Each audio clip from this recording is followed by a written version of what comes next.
Good evening students.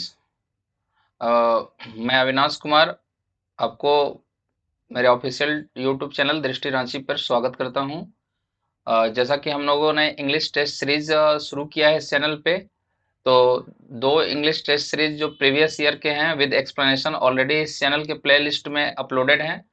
और आज उसी सीक्वेंस को हम लोग आगे बढ़ा रहे हैं और आज हम लोग इंग्लिश टेस्ट सीरीज का थर्ड जो सीरीज है वो आज डिस्कस करेंगे। तो चलिए आज हम लोग आते हैं सबसे पहले फर्स्ट क्वेश्चन की ओर।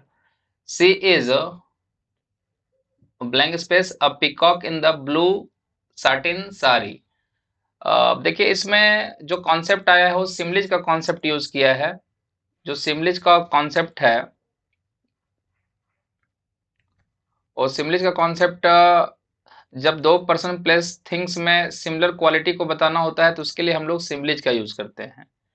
और इंग्लिश में जो सिमलिज होते हैं वो दो सिमलिज होते हैं। एक सिमलिज होता है आपका एज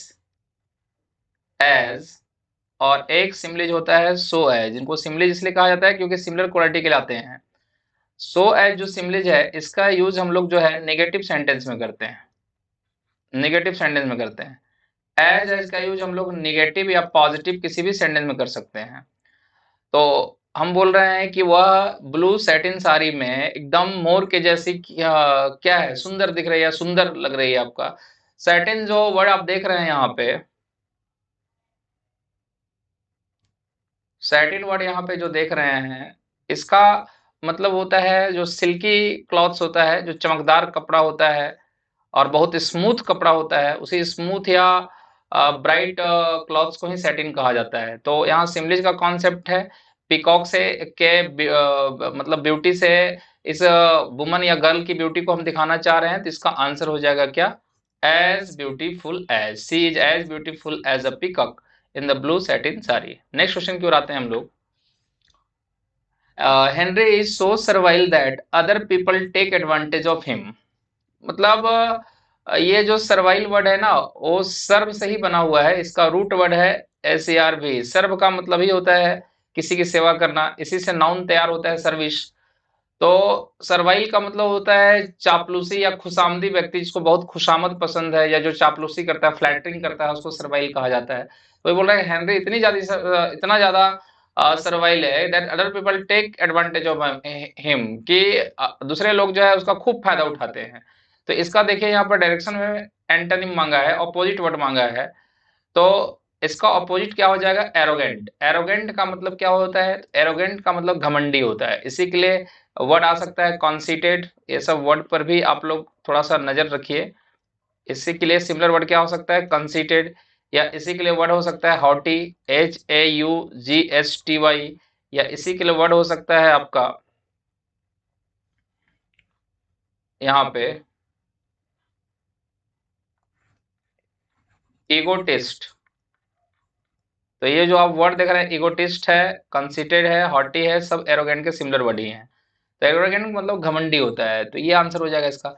कनिंग जो देख रहे हैं वर्ड, कनिंग का मतलब होता है आर्टफुल। जो बड़ा बेईमान किस्म के इंसान होता है, चालबाज होता है, धूर्त होता है, उसी को कनिंग कहा जाता है। आर्टफुल बोल सकते हैं इसको, वेरी डिसऑनेस्ट बोल सकते हैं, डिसऑनेस्ट।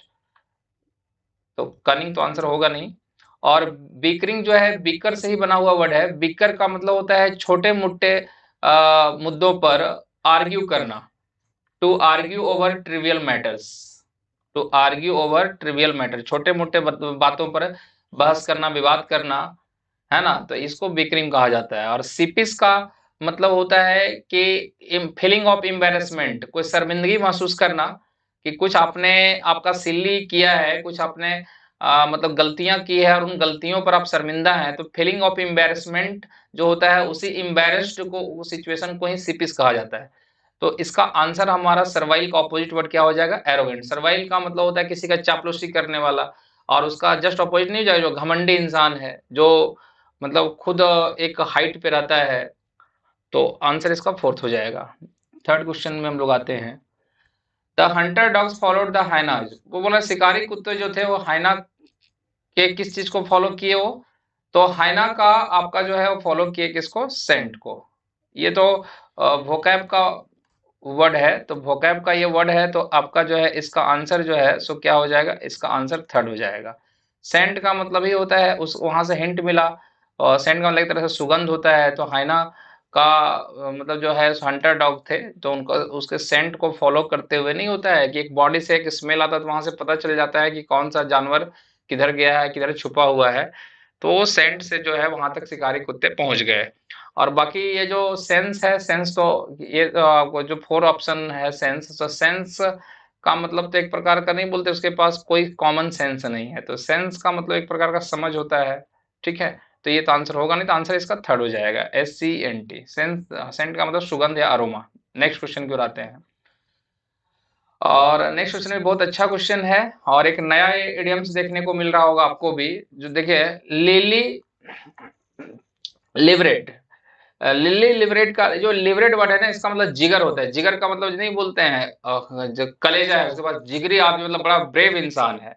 और लिली जो है ना वर्ड, इसको क्या कर दे रहा है, तो इसको बना दे रहा है जिसका जिगर बहुत कमजोर है, मतलब जो कावार्डली पर्सन है, जो बहुत ज्यादा क्या है, कावार्डली पर्सन है, या फिर बोल सकते हैं जो बहुत ज्यादा आपका जो है फियरफुल है, मतलब जिसमें ब्रेवरी नहीं है, जो कायर टाइप का इंसान होता है, जिसका बड़ा जिगरा नहीं होता, बड़ा दिल नहीं होता। बड़ा दिल का मतलब जिसके पास बहुत ज्यादा साहस नहीं होता, तो उस कावर्डली पर्सन को ये कहा जाता है आपका। तो आंसर इसका क्या हो जाएगा, नॉट ब्रेव। बाकी नॉटी का मतलब तो होता है जो मिस्चीवियस होता है, बड़ा शरारती किस्म का इंसान होता है, वो नॉटी होता है। चलिए नेक्स्ट क्वेश्चन की ओर आते हैं। नेक्स्ट क्वेश्चन है, she had an ability to persuade others. अब इसमें आपका देख रहे होंगे कि सब्स्टिट्यूट करना है वर्ड को। तो परसुएड का मतलब होता है किसी को मनाना, किसी को राजी करना। तो मनाना और राजी करना होगा, तो इसका इसका मतलब जो गिवन ऑप्शंस है, सप्रेस का मतलब होता है किसी चीज का दमन करना, कुचल देना, जैसे दे सप्रेस द रिवोल्ट, उन्होंने आंदोलन को कुचल दिया। तो सप्रेस तो यहाँ होगा नहीं। हाल्ट का मतलब किसी चीज में बाधक बनना होता है, या किसी चीज को स्टॉप कर देना होता है, वो भी नहीं होगा। तो उसके पास एक एबिलिटी है दूसरों को राजी करने का, मनाने का, मतलब मनाने का मतलब क्या हुआ, को वो दूसरे को इम्प्रेस कर सकती है, और इस तरह का जो है उसके अंदर एक एबिलिटी है। तो इसका आंसर हो जाएगा इम्प्रेस अदर्स।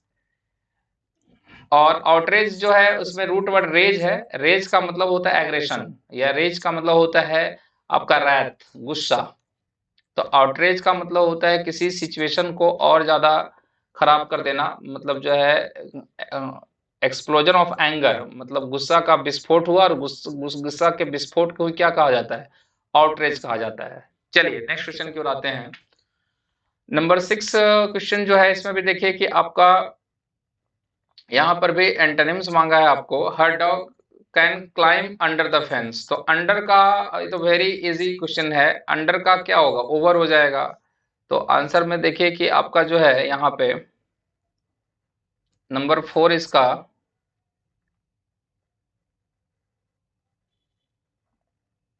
तो इसका नंबर 4 ये आंसर हो जाएगा ओवर। तो अंडर का आंसर क्या हो जाएगा आपका जो है, ओवर हो जाएगा। अब ये जो, हाँ इसका आंसर आपका जो है ओवर होगा यहाँ पे। ये जो थर्ड ऑप्शन सिंक है, सिंक का मतलब होता है डूबना। ठीक है, डूबना आपका। और बिहाइंड का मतलब होता है, नहीं बोलते हैं बिहाइंड द कर्टेन, किसी चीज के पीछे होना, उसको बिहाइंड बोलते हैं। बीनीथ या अंडरनीथ का मतलब भी होता है किसी चीज के नीचे होना। तो इसका आंसर अंडर का ओवर हो जाएगा। नेक्स्ट क्वेश्चन की ओर हम लोग आते हैं। 7 नंबर जो क्वेश्चन है, देखिए ये पैरा जंबल क्वेश्चन, और इस तरह के क्वेश्चन एसएससी में आते ही आते हैं आपके। तो 7 नंबर में देखिए हम लोग इस क्वेश्चन को शुरुआत कहाँ से करेंगे, मतलब इसका अरेंजमेंट का। तो देखिए इसमें हिंट क्या है, पहले नाउन आएगा उसके बाद ही प्रोनाउन आएगा। तो देखिए यहाँ पे एक प्रोनाउन ही आ रहा है, और एक ऑप्शन देख रहे होंगे कि यहाँ पर जो डी नंबर का जो क्वेश्चन है, यहाँ भी एक प्रोनाउन जो है ही आ रहा है। देखिए डी में जो है आपका यहाँ भी एक प्रोनाउन आ रहा है ही। तो पहले आपको पता है नाउन आएगा उसके लिए ही प्रोनाउन आएगा। तो ये जो नाउन मेंशन किया है आपका, वो नाउन मेंशन किया है ऑप्शन बी में। देखिए यहाँ पर लिख रहा है middle aged man. Middle aged man, ये हो गया आपका नाउन, और नाउन पहले आएगा, प्रोनाउन इसके बाद ही आएगा। तो तय है कि जो ए और डी वाला सेंटेंस होगा वो बी के बाद ही होगा। ए और डी जो है वो बी के बाद ही होगा, तो फर्स्ट ऑप्शन तो हमारा एलिमिनेट हो गया, कट गया, ये आंसर हो नहीं सकता क्योंकि इसमें ए का पोजीशन बी से पहले कर दिया है। और मैंने अभी क्या बताया कि ये जो डी होगा और ए होगा वो एनी हाउ आपका जो है बी के बाद ही होगा, डी और ए दोनों। तो डी और ए दोनों आपका जो है बी के बाद होगा, तो इसमें है, थर्ड में भी है आपका। और अगर फोर्थ ऑप्शन में देखें तो फोर्थ ऑप्शन में सी के बाद ही ए और डी होगा, तो इसमें भी आ रहा है। चलिए कोई बात नहीं, हम लोग लिंक ढूंढते हैं। अब देखिए ए ऑप्शन में लिखा है रिपीटेड द एक्सपेरिमेंट, मतलब उसने एक्सपेरिमेंट को रिपीट किया है, इसका मतलब इस तरह का एक्सपेरिमेंट पहले भी वो किया होगा तभी वो रिपीट की बात हो रही है। तो डी में आते हैं, डी में क्या लिख रहा है, he would weigh out 2 pounds of iron, have them heated till they were red hot and then weigh them again। मतलब ये फर्स्ट एक्सपेरिमेंट किया है और इसी को रिपीट किया है ए में। तो इसका मतलब तय है कि डी का स्टेटमेंट पहले होगा, ए का स्टेटमेंट उसके बाद होगा आपका। तो इस तरह से 7 का अगर हम लोग आंसर देखें तो डी पहले होगा और ए बाद में होगा। तो देखिए यहाँ पे आपको दिखाई पड़ रहा होगा थर्ड ऑप्शन में कि देखिए डी का पोजीशन पहले है और ए का पोजीशन बाद में है, तो इसका आंसर थर्ड हो जाएगा आपका। तो ये सब PQRS और जंबल के क्वेश्चन के लिए कुछ ट्रिक्स एंड टेक्निक्स होते हैं जिसके जरिए इसको आसानी से हम लोग टैकल कर सकते हैं। इसको बहुत सारा सेंटेंस को डिटेल में बहुत पढ़ने की जरूरत नहीं है। मान लीजिए बहुत टिपिकल कभी आ गया तो वहां पर तो नहीं कहा जा सकता, लेकिन इसको कम समय में आप इस तरह से टेक्निक से बना सकते हैं। चलिए नेक्स्ट क्वेश्चन की ओर हम लोग बढ़ते हैं। नेक्स्ट क्वेश्चन देखिए एक्टिव और पैसिव का है, और एक्टिव और पैसिव का है तो इसमें देखिए वर्ब से ही आप आंसर सीधे बाहर कर सकते हैं। देखिए लिखा है विल अनाउंस, मॉडल के पास वर्ब का फर्स्ट फॉर्म अगर आया है तो इसका पैसिव होता है मॉडल के साथ बी प्लस थर्ड फॉर्म, तो विल बी अनाउंस्ड हो जाएगा। अब कुछ हमको नहीं देखना है, बस देख लेना है कि विल अनाउंस अगर क्वेश्चन है तो इसका पैसिव विल बी अनाउंस्ड होगा, किस ऑप्शन में विल बी अनाउंस्ड है। तो आपको दिख रहा होगा कि एक ही ऑप्शन में विल बी अनाउंस्ड आपको दिख रहा है, और इसका आंसर हो जाएगा आपका जो है, यहाँ पर देखिए, यहाँ पर आपको दिख रहा है विल बी अनाउंस्ड, तो आंसर सीधे डायरेक्ट दिख रहा है, इसका आंसर फोर्थ हो जाएगा। नेक्स्ट क्वेश्चन की ओर आगे बढ़ते हैं हम लोग। और देखिए इसमें ग्लिटरिंग का जो इनकरेक्टली स्पेल्ड वर्ड पूछा है, तो ग्लिटरिंग का जो स्पेलिंग है वो रॉन्ग तो दिख ही रहा होगा आपको, है ना। तो ग्लिटरिंग का स्पेलिंग रॉन्ग है, बेगर्स जो स्पेलिंग इसका बिल्कुल सही है, असाइंड भी सही है और अप्रेंटिस भी सही है। ग्लिटरिंग में आपका जो है यहाँ पे क्या होना चाहिए, GLITTERING। तो यहाँ जो आर का जो फ्रीक्वेंसी उसको बढ़ा दिया है, तो ये आर को यहाँ से हटाना होगा और यहाँ पर टी को आपका फ्रीक्वेंसी को बढ़ाना होगा, तो इसका आंसर 4 हो जाएगा। ग्लिटरिंग का मतलब होता है स्पार्किंग, मतलब जो चमकने वाली चीजें होती है उसको ग्लिटरिंग कहा जाता है, तो आंसर 4 हो जाएगा। नेक्स्ट क्वेश्चन की ओर आगे बढ़ते हैं। 10 में देखिए फिर एक्टिव और पैसिव का क्वेश्चन यहाँ पे पूछा गया आपसे, और ये काफी इजी क्वेश्चन होता है एक्टिव पैसिव के। देखिए यहाँ ओंट रिसीव लिख रहा है, मैंने बोला ना वर्ब से आप यहाँ से इजिली आंसर तक पहुंच सकते हैं। ओंट रिसीव है, ये मतलब इनडायरेक्टली ये लिखा हुआ है विल नॉट रिसीव, उसी का ये मतलब जो है एब्रिविएशन है। तो विल नॉट रिसीव है, तो विल मॉडल है और रिसीव वर्ब का फर्स्ट फॉर्म। अभी पीछे ही बताया कि मॉडल के साथ बी प्लस थर्ड फॉर्म हम लोग पैसिव में यूज करते हैं, तो इसका आंसर हम यहीं से बाहर कर लेंगे, पूरा ऑप्शन पढ़ने की जरूरत नहीं है। इसका लिखेंगे विल नॉट बी रिसीव्ड, तो विल नॉट बी रिसीव्ड अगर किसी भी ऑप्शन में होगा तो डायरेक्ट वो आंसर हो जाएगा, विल नॉट बी रिसीव्ड या ओंट बी रिसीव्ड। तो ओंट बी रिसीव्ड देखिए एक ही ऑप्शन में दिख रहा है, ओंट बी रिसीव्ड, तो डायरेक्ट आंसर इसका हो गया सेकंड। चलिए नेक्स्ट क्वेश्चन की ओर आगे बढ़ते हैं। नेक्स्ट क्वेश्चन आपका ये वोकैब का क्वेश्चन है, और इसमें देखिए डायरेक्शन में आपसे मांगा है क्या, तो डायरेक्शन में सिनोनिम्स मांगा है, सिमिलर वर्ड। तो ये जील से वर्ड बना है आपका जीलस, और ये जो जील है इसका मतलब होता है इंथुजियाज्म, उत्साह, उत्साह को ही जील कहा जाता है। तो इसका सिमिलर वर्ड मांगा है तो इंथुजियास्टिक हो जाएगा। इंथुजियास्टिक का मतलब ही होता है जीलस, वेरी एनर्जेटिक, है ना, बहुत ज्यादा जिसके अंदर उत्साह होता है उसी को इंथुजियास्टिक या जीलस कहा जाता है। हालांकि देखिए एक वर्ड होता है JEALOUS,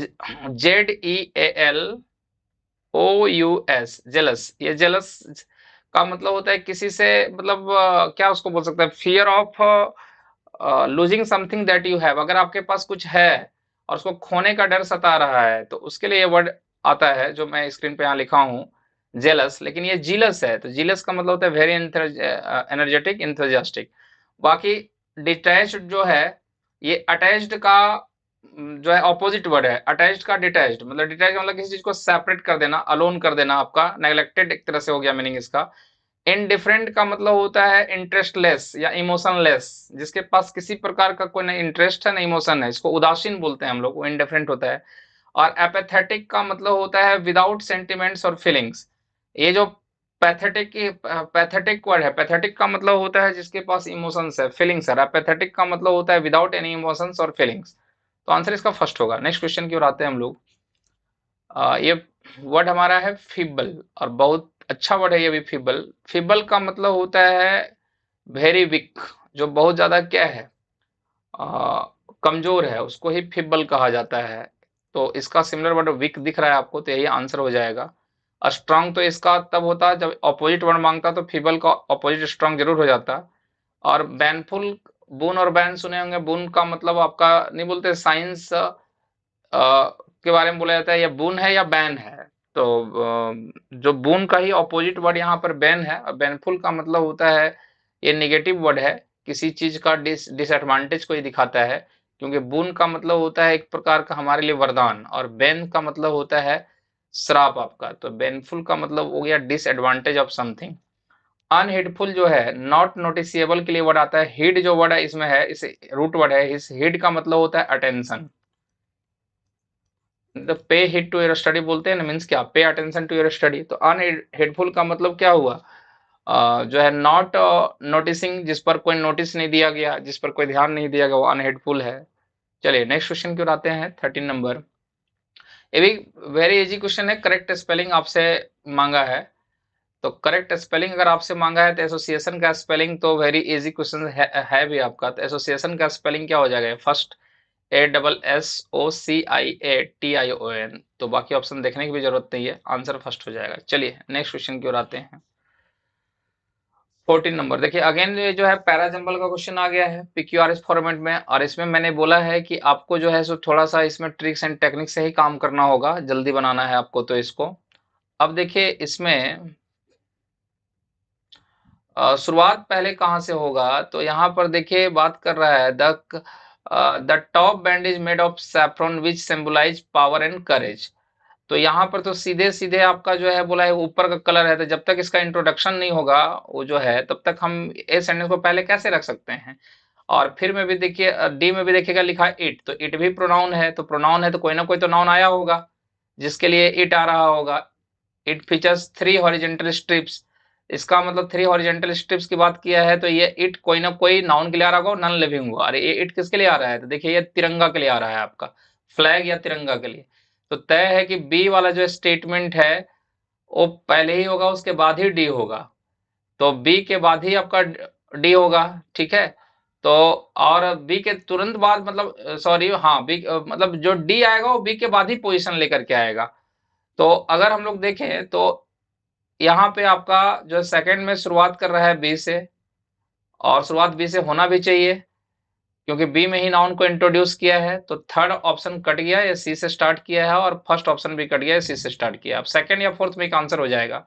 अब थोड़ा इसको देख लेते हैं। सेकंड में है the constituent assembly adopted our national flag tiranga which means tricolour on 22 July 1947, ठीक है। और बी के बाद फिर क्या होगा, as a symbol of nationalism and freedom it is fashion from khadi which is domestically spun Indian cotton.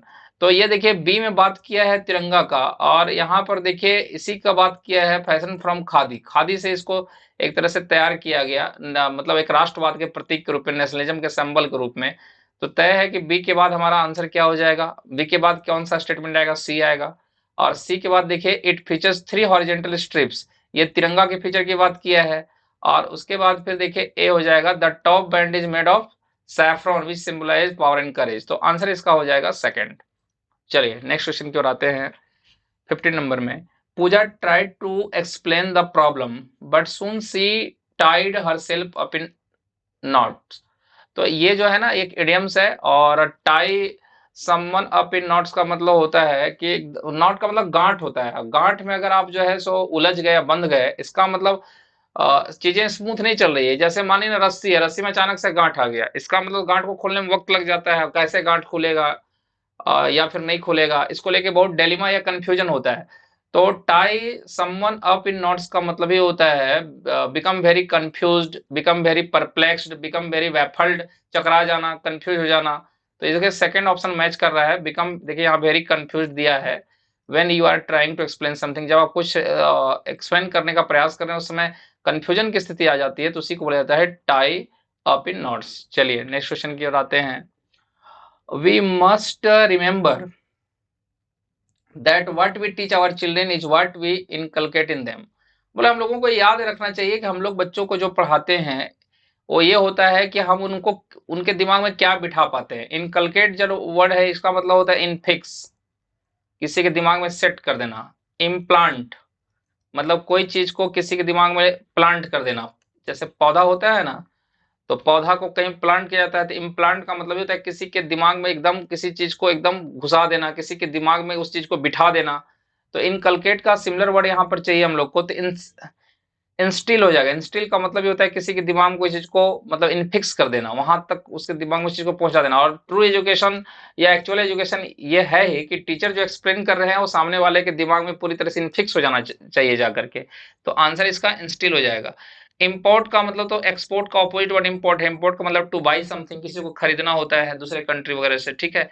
Inspire का meaning motivate करना होता है। और इन डेंजर, इन डेंजर का मतलब होता है जो मतलब जो खतरे में है, जो एक्सटिंक्शन के कगार पर है, विलुप्त हो जाने के कगार पर है, इसलिए इसके साथ इस तरह का मतलब हम लोग बोलते भी इंडेंजर्ड स्पीसीज है। मतलब इंडेंजर्ड स्पीसीज है, इसका मतलब ये स्पीसीज स्पीसीज का एग्जिस्टेंस अब खतरे में है। तो इसका आंसर हो जाएगा इंस्टिल। चलिए नेक्स्ट क्वेश्चन में आते हैं हम लोग। और इसमें देखिए एरर हम लोग को फाइंड आउट करना है, और वेरी इजी क्वेश्चन है। Neetu have been waiting for me since 10 o'clock in the morning. अब देखिए वर्ब से मैं शुरुआत करने बोलता हूं तो हैव बीन वेटिंग अगर आ रहा है तो हैव का नंबर प्लूरल होता है, इसका सब्जेक्ट नीतू सिंगुलर है, तो डेफिनेटली यहाँ हैव के प्लेस पे क्या होना चाहिए, हैज होना चाहिए। और हैज होना चाहिए तो इसका आंसर फर्स्ट हो जाएगा। चलिए नेक्स्ट क्वेश्चन की ओर हम लोग आते हैं। 18 नंबर में देखिए क्वेश्चन पूछा है select the grammatically correct sentence, की ग्रामेटिकली करेक्ट सेंटेंस कौन है इसको चूज करना है। तो अगर देखिए यहाँ पर फर्स्ट में अ पार्टिसिपेंट्स, अब अ का नंबर सिंगुलर है तो इसके साथ तो नाउन सिंगुलर ही होना चाहिए। अब पार्टिसिपेंट्स तो प्लुरल है तो ए ऑप्शन तो कट गया। अब सेकंड में देखें the participants of the competition is, यहाँ पर इज सिंगुलर है और इसका सब्जेक्ट यहाँ पर पार्टिसिपेंट्स है, पार्टिसिपेंट्स तो प्लुरल है, तो जब सब्जेक्ट प्लुरल है तो वर्ब भी प्लुरल होना चाहिए। ए भी ऑप्शन हमारा एलिमिनेट हो गया।